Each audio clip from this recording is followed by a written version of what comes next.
RTI Podcast on this Tuesday afternoon. Happy to be joined by the voice of the Vols, Bob Kesling, today. Bob, how are you, buddy?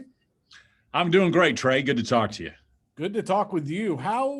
So we're getting here towards the end of the season. Hopefully Tennessee's got a month left before things are wrapped up. But how has it been for you and your production crew this year trying to put games together? Well, it's obviously been the most unusual year, at times difficult and trying, and just sometimes hard to do the games. But when you think back on it, the alternative is you can't do games, and we'd much rather be doing the games than not doing them. So, wearing a mask while you're calling the games at Thompson Bowling Arena certainly is different. Having to be COVID tested a couple of times a week. It has been, trying a little bit. Just, you got to do it, but it's still, you're thinking, are we ever going to get back to being normal? And then the SEC handed down the ruling that you couldn't travel to do road games. So we did it all from our studio here downstairs. And Trey, we're blessed here because the Ray and Lucy Hand studio is just phenomenal. And it's probably the best production studio of any school in the SEC. So we have these big video boards that we can sit in front of. So it's not like you're calling the game off a TV monitor. It's like sitting up in the sixth row of the arena. So it's really been, that aspect of it has been good. And, but still you'd rather be at the game because you don't feed off the crowd. You don't sense the atmosphere. It's, one of my favorite times before a basketball game is, we do Coach Barnes's interview about 90 minutes before the game, pretty much when he gets to the arena. And I go back in his little lounge area there off his dressing room, and we sit there and talk and go over stuff. And then we do the interview, and then I walk out, and you kind of come through the tunnel where the players run out. And when you turn that corner and you walk out there, and suddenly wham, you're hit with 20,000 fans and the pep band's playing, and you just get that adrenaline rush. And that adrenaline rush just hadn't been there because there are no fans and there's no pep band, there's no cheerleaders, there's no nothing. So it's been different, and it's been hard at times, but still, again, getting to do the games has been the joy of it, and getting to watch the players be able to play the games. And the fact we're at the NCAA tournament right now, they've made it this far, I think is rather remarkable and quite a tribute to the medical staffs at all these schools. And that's something I want to get back to the broadcasting in a minute, but just getting the season started, there was just so much talk in the month leading up to the regular season. Then, you have to cut out some non-conference games. And you've been behind the scenes, how difficult was it just to get things off the ground? Because we didn't know what it would look like in the wintertime when it comes to basketball. Well, you got up every morning and you kind of dreaded picking up your phone or looking at the TV because you didn't know if games are going to be canceled, if the season was going to be canceled, if how many people were infected, all those type things. And then when games started being canceled, and then suddenly all this contact tracing, which I'm still not sure people really understand exactly what that's all about and why you have to do it and all those type things. But I think there were a lot of people that were calling for the season to be canceled. Why should we be doing this? Why should we be putting players in jeopardy? Why should we be putting fans in jeopardy? What are we doing? And we don't know anything about this virus. We don't know where it's going. So why are we playing basketball? But thankfully, some clearer heads decided, eventually we got to get back to normal. So let's try and play if we can. And again, I think Greg Sankey did a tremendous job of being able to kind of stay sensible about all of this and try and let the medical people provide him with information. And he kind of said from the start of football season, we're going to play. We're going to figure it out and we're going to play. So I think Commissioner Sankey did a tremendous job of keeping everybody on course. And again, I'm just glad that there haven't been any severe outbreaks here at Tennessee, especially, and some of the other SEC schools. There have been setbacks, but there's never been thought that you weren't going to be able to play basketball games. You knew it was going to be a challenge to get all 25 in, but you were pretty sure you were going to play a lot of games. Bob, so walk me through it when you and Bert are getting together to call an away game. And I've seen this from many different areas, like the University of Alabama, Chris Stewart and them. They would call games from a restaurant. Like it was weird at times. But with you guys being in the Ray and Lucy Hand studio, what is the preparation like that? I know people have asked me, are the guys on the road calling the games? And it's like, no, and they all wonder how it gets done. Can you kind of walk through that preparation and having to be, it's different for you because you get to see it live and not 5-10 second delay like you would see on TV. What's that been like? Yeah, again, ESPN has been very cooperative through the SEC network, and we probably couldn't have pulled this off without the SEC network and our studio here because, we have hookups to Bristol and we have hookups to Charlotte where the SEC network is located, and then, of course, where ESPN is. And so we have, and I don't know all the technical terms, but we have switchers, and we can get direct feeds from those two areas. So whatever game that Tennessee's playing in, and especially in conference play, we were able to get a feed for those games. And so you flip a switch and suddenly the game's up on the big board and you call it there. And you're right. Some of the other schools have done things differently. I know Auburn does their basketball games from the football stadium. And because they have all their equipment it's all wired for football. And so they go outside their booth and there's just a TV monitor hanging up on the wall.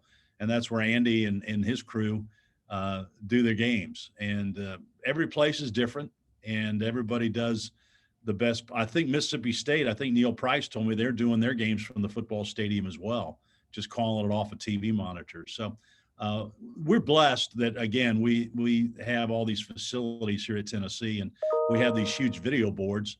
And again, it's just like being in the arena. And so that makes it a lot easier. So, and the other thing you got to do, you got to get a hookup for crowd noise. Right. And so our engineer has to be able to get the radio engineer of the home team is kind of responsible for sending the audio feed, with the baskets being mic'd and all those type of things. They've got to get the audio feed from whatever arena we're at. And that has to be in real time. So again, you've got to jump through some hoops to get that feed, because if there's no crowd noise, it's just like you're sitting in a dead studio and with no crowd noise and no atmosphere at all. So it really is helpful to have the crowd feed in your headset. Bob, let's talk about the basketball team going into the season. There were a lot of expectations, but I kind of always looked at it, Bob, as like it felt like this was going to be like a Kentucky team or a Duke team, in a sense of it's going to take 10 to 12 games for them to really start kind of figuring it out and playing together and kind of trusting each other, because it was such a crazy off season. What were your expectations heading into this season, especially with with Jaden and Keon and them trying to figure out their roles, along with the returning starters like Fulkerson, Santiago, and whatnot? I didn't get to watch him much in preseason because the place was locked down. Basically, they didn't want visitors over there, and that, I always in preseason always like to go over and watch practice and get a feel for what the team looks like. But the few times I got to see him, Springer and Johnson kind of jumped off the page. And it's interesting when you go to practice, even in football, guys like Eric Berry, and they jump off the page at you. Dale Carter, those guys are going to be special, and you could see that in Springer and Johnson. They just looked different. They had a different feel for the game, and when they would run up and down the floor and the decisions they would make and the passes they would make, you knew they were going to be special. But then it comes, how are they going to blend in? Well, they start the season, and as you know, Tennessee came racing out of the blocks, and they're playing those guards out there all handling the ball and running up and down the floor in transition, and there was really exciting basketball. And then suddenly Alabama comes to town and kind of exposes Tennessee a little bit, spreading them out and breaking down the defense. And and pressure in the point guards and those type things. And so Tennessee has had to make some adjustments since then, which is good. Because you got to make those adjustments when you get to the tournament. You've got to be able to know not only what your strengths are, but I think at NCAA tournament time, you need to know your weaknesses so you can make adjustments because you know these teams are going to attack your weakness. So what's the Tennessee weakness right now? Point guard, obviously, turning the ball over, and the lack of rebounding. And those are things that Tennessee's going to have to address in the NCAA tournament if they want to stay around for a while. And so when Tennessee has taken care of the ball and they've rebounded, then they've won. But go back and look at the games they've lost. Alabama, they turned the ball over 19 times. Missouri, I think they turned it over 18 times. So Ole Miss, they turned it over 18 times. So the games they lose, they turn the ball over. So you've got to correct that. Can't turn it over in the NCAA tournament. Guard play is so important in the NCAA tournament. And Tennessee's got capable guards. And when they play that 4-guard offense and they get out in transition, then they're really good. But they've got to rebound. They can't Tennessee has not been a good half-court team all year. When teams force them to run set plays in their offense, not out of timeouts, but just come down and try and run a play, they've struggled with that at times. But when they're out in transition and they're running the floor, they're awfully hard to stop. And that's how Tennessee wants to play. They want to play fast. They want to get them down the floor, and they want to beat you down the floor and score before you get your defense set. So that'll be a key in this tournament. Can they do that? Can they get stops? Can they rebound? And can they run their transition offense and stay out of a half-court game? When you look at the season, there were times where it just felt inconsistent. One game they play one way, the next game they come out and they score 51 points and they get beat up in the paint.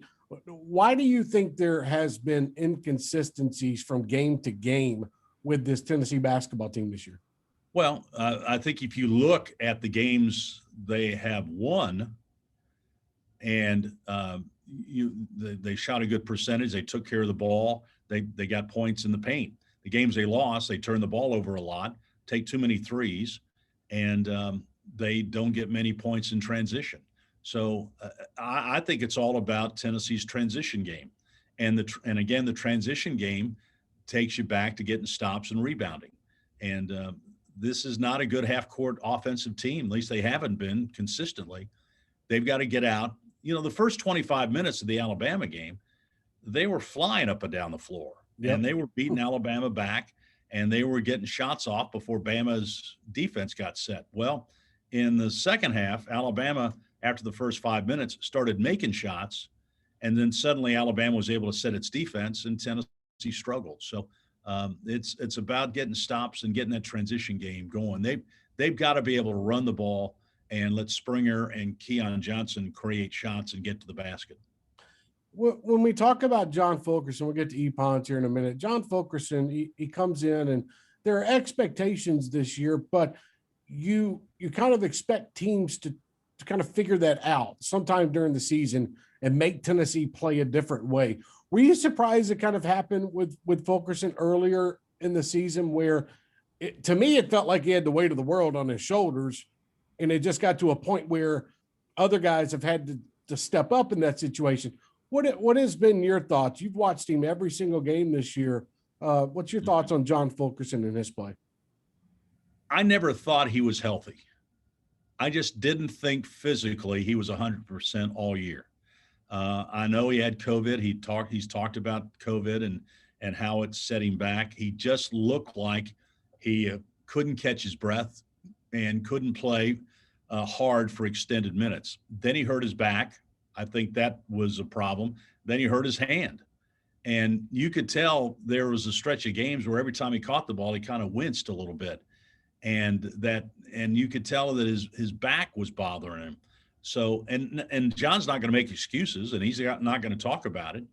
But I just didn't think he was healthy. And the other thing, when you enter the season as a first team all SEC selection and a potential player of the year in the conference, other teams are going to game plan against you. And I think teams really concentrated on stopping John Fulkerson. I think they were rushing double teams at him. I think the big guys that were defending him one-on-one learned not to take his head fakes. I think they studied Fulkerson and got a game plan against him. I mean, last year, John would get down low, he'd throw that head fake and then spin around you and get a layup. Well, it seems like this year the big guys aren't taking those head fakes, and because they watch tape and they've learned that what he does. And then when they do that, then you've got, as a player, then you got to make adjustments. And I think John has been a little bit slow because he hasn't been totally healthy and making some of those adjustments. And I do think, Trey, you're right. I think he was pressing a little bit. I mean, I think that John was expecting, that he needed to score 15 points a game to help his team. And some nights that just wasn't happening. And so he would press a little bit. But I think toward the end of the season, I think he kind of settled in that, whatever I got to do, if I only score 4 points, and he had a whole bunch of games where I only scored 4 points and we still win, that's okay.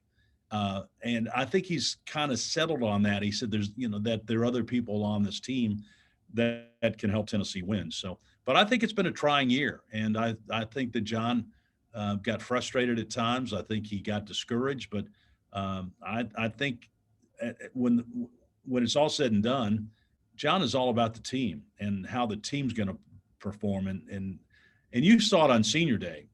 I don't know if I've ever seen a guy on Senior Day more emotional about playing his final game potentially at Thompson Bowling Arena than John Fulkerson, because it means so much to him. Wearing the orange shirt means something to him, and that was a special day. So this is all very important to John. Right now, just hope he can play.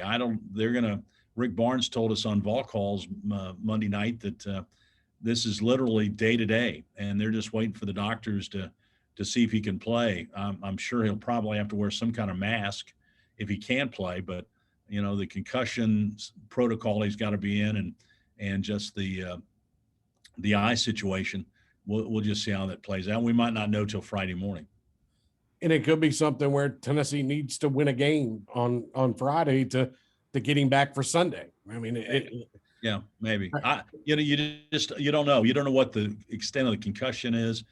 Nobody's come out and said he's got a concussion, but you got to believe he does. I mean, it looked like he was knocked out when he caught that second elbow. You just hope he's healthy. I mean, and if he does have a concussion, which I'm not saying he does, I don't know, but those things are tricky and those things are dangerous, and you better make sure that he's 100%, and they won't let him play unless he's 100%. Hey, what have you thought of Yves Pons this year? It feels kind of different than last year, but also he still has that presence in the paint. We saw that in the SEC tournament where he had 9 blocks, and he's breaking a record. What has been your thought on Yves Pons? Because he came back this year, and he hasn't turned into a 10-point, 8-rebound kind of guy every night, but he still has that just presence in the paint. Your thoughts on Pons? Well, you can tell he's a very gifted, athletic basketball player that has unbelievable timing. And I'm just amazed at his leaping ability, being able to straight up and block shots without fouling guys and swatting down on the ball. He just goes up and kind of hangs in the air and, say, okay, go ahead and make your move, and then I'll, block your shot, and which he kind of does. He's another guy that I think was really slowed with an ankle and a knee injury. And you could just tell his lateral movement, side to side stuff, wasn't where it's been in the past. And it looks like the last couple of games, he's the old Yves Pons. He's healthy. He's got that spring in his step. He's been able to jump up and down and make plays and guard the basket, and has been a dominant defensive force. It has been a little disappointing that his offensive game hasn't been more consistent, and that he hasn't gotten to the free throw line as much as you think he would, because he relies on that little turnaround 10-foot jump shot. And then he's a reluctant three-point shooter, but he will take three-point shots at the end of shot clocks. But that's one of the reasons he came back, was to work on that mid-range game, because he's going to need that if he wants to try and play in the NBA or pro basketball over in Europe. So his his jump shot, it seems like he falls away on every shot instead of going into the shot. And that's something he's going to have to work on. But he's still a force, and Tennessee really needs him. And he just needs to – well, let me look here real quick. Pons, so far this year, has only shot 34 free throws. Wow. So you would think a guy that, is that physical around the basket would take it to the hoop more and try and draw fouls and get to the line. He shoots a decent percentage when he's 76% free throw shooter when he gets there, but he's only been there 34 times. So you average that out, what Tennessee's played 26 games, that's barely, 1.2 a game or something like that. You would think he'd get there more. So we'll just he can't rely on that jump shot all the time. He just needs to put his head down. But and we saw that a couple of times too. Like it was interesting when they played Vanderbilt. I remember it vividly because he was right outside the perimeter on that right wing, and he just drove to the basket and he got through three defenders and he slams it home. It seems like a little bit times this year, it may be hesitant to go straight to the basket and more so trying to hit that 5 to 10 foot shot. Yeah. And it's a fadeaway shot. It's not a shot where he's kind of going into the defender to try and draw a foul. Maybe it's because he's not that confident in his handle that he's afraid he might turn it over when he dribbles. I'm not sure, but there's nobody that wants to get in front of him if he puts his head down and goes to the basket, and he will draw fouls, but that's not his game right now. That's not what he's doing. So, but he's going to have to rebound. When Josiah James is your leading rebounder and Yves is averaging 5 rebounds a game, you would think Yves would be a double-double guy with his athletic ability. Right. So in this NCAA tournament, they're going to need Yves Pons to play really well. And if he plays well, plays defensively, rebounds, and scores 10 to 15 a game, Tennessee's got a great chance of winning a lot of games in this tournament. But Pons has to play well. When you look at the season, and Tennessee kind of made an adjustment where they went to their freshmen, and it feels like the movies where the coach says, all right, go in. You know what I mean? Kind of just let's change it up. Let's do something. When do you think that moment was this year where Rick Barnes and the staff finally realized, okay, maybe we're not getting as much out of Fulkerson and others that we need to. Now we just have to put it on these guys and just let them go? I think after the Alabama game, I just think that they looked at, how Alabama was defending Tennessee and how Tennessee really struggled offensively to score against that really good Alabama defense in that first game. And they kind of changed things.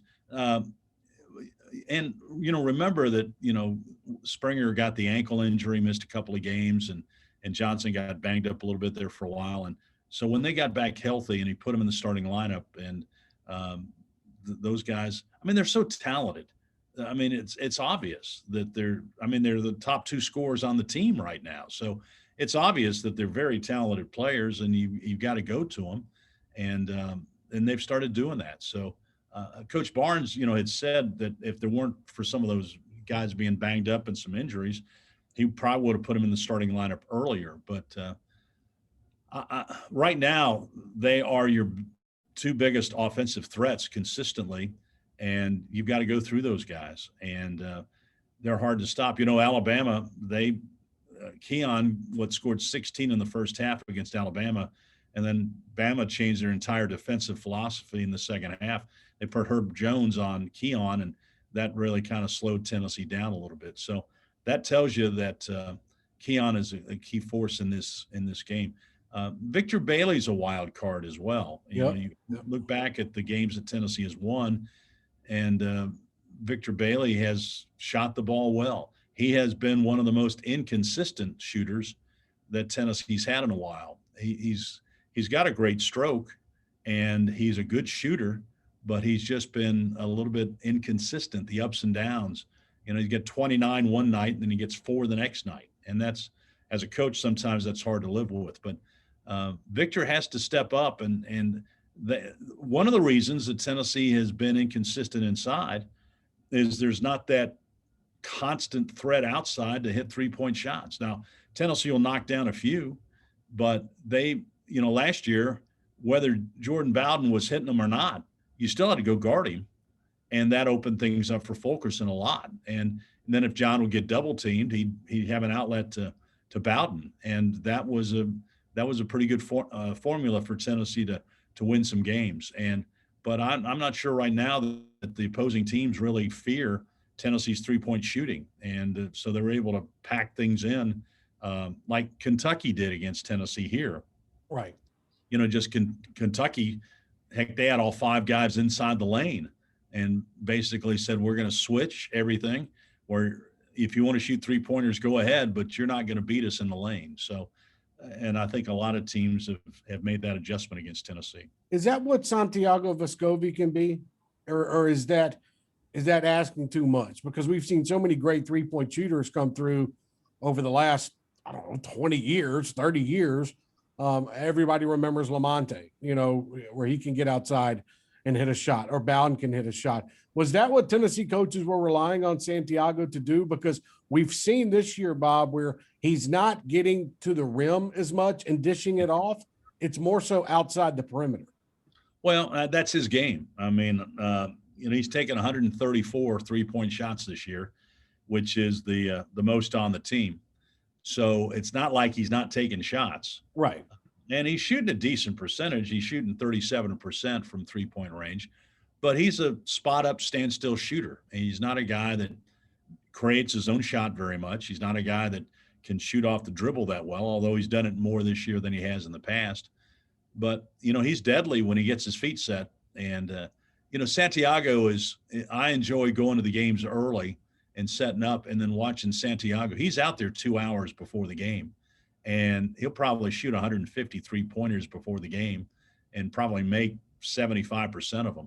So, I mean, he really works on that shot. He knows that that's what he contributes to this team, and he works on it. He's a deadly outside shooter, but, he is more of a 2-guard than he is a point guard. So when you put him at point, you also take away a little bit from his offense, because he's so concerned about getting them in an offense and getting the play started that he's not able to just go out there and spot up and get ready to launch those 3-point shots. But Santiago's a weapon. And again, when he's hitting 3 or 4 3-pointers a game, that really makes Tennessee tougher to beat. Before I get to my last question on the NCAA tournament, your perception so far of new athletic director, Danny White. He's been on the job for a little bit now, a month and a half, something like that. But your perception so far? I think he brings a lot of energy to the position. I think he is trying to mold the athletic department in his image right now and trying to get it to the point where this is how I think this thing needs to run. I think he's very aware of social media. I think he's very aware of being trendy. I think he's aware of kind of getting the hot spots and kind of getting the fan base ignited. I think he understands this is a tough job. And until football gets fixed, it's going to be a tough job. And when football gets fixed, it'll be easier, but it's still in a position where Tennessee is in the middle of the pack of the SEC, and that's not where anybody wants or thinks Tennessee should be. And so his job is to get Tennessee to move up a couple of notch, and he wants to do as quickly as he can. I don't think he lets the grass grow under his feet very much. And I think he understands. I mean, he's a veteran athletic director, and he's got a great resource in his dad. If something goes wrong here, he has a guy that he can bounce ideas off. And I think he has a definite plan on what he wants to do. And I think that's why he got the job, because he impressed the Tennessee administration that he has a plan to get this thing fixed and get it back up and running. And so I haven't spent a lot of time with him yet. On the totem pole, I'm probably, if there are 10 notches on the totem pole, I'm about 9.5. So he hasn't asked for my opinion on much anything, nor should he. But I've just been kind of impressed about, seems to be a little more energy around the building. You can kind of feel it a little more. And that I think Danny expects. He's going to set the bar pretty high here, and he's going to expect people to get to that bar. All right, Bob, you're going to be heading up to Indy. I didn't know this till yesterday. I thought you might be calling it from home, which I think it's even better that you and Bert are heading up to Indianapolis. And your expectations for Tennessee in this tournament. I watched two of Oregon State's their last game. Watched their semifinal and the final in the Pac-12.